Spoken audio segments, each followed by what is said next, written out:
Here's the South Bend team's Tesla turbine setup, beginning with the power supply, which is just powered from a standard 120 AC outlet.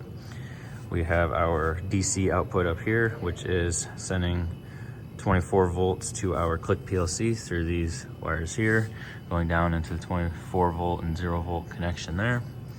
We have another output, 24 volt, going through these wires to our Humphrey controller, which go into the positive supply and negative supply of that. We have our 24 volt, 0 volt coming out of our PLC, going into our 420 milliamp module.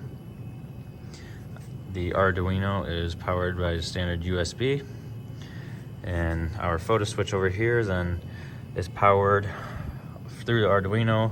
We have the red, which is our 5 volts, yellow is our ground, the green goes into our pin 2, which sends a signal or a pulsing signal into pin 2. That signal comes out 0 to 5 volts from pin 5 as a PWM signal.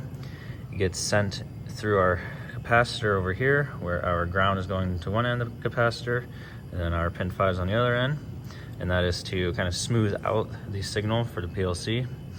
Then that pin 5 connection comes through there, and it's going into the 0 to 10 volt transmitter into 81V. And our Arduino is also grounded through our ACOM port, which is grounded through the PLC's ground. That signal then comes out of the 420 milliamp module through channel 1 and 0 volts output, which goes into our plus control and minus control on the Humphrey controller, which then that signal transfers out as a 0 to 285 milliamp signal through our plus and minus valve connections, going to our solenoid valve, which is supplied 100 psi of air, the maximum that it can handle, and depending on the signal that is getting sent out of the controller will determine how the valve position and how much air gets sent to our Tesla turbine. So that is the main wiring and signal transfer of our turbine setup.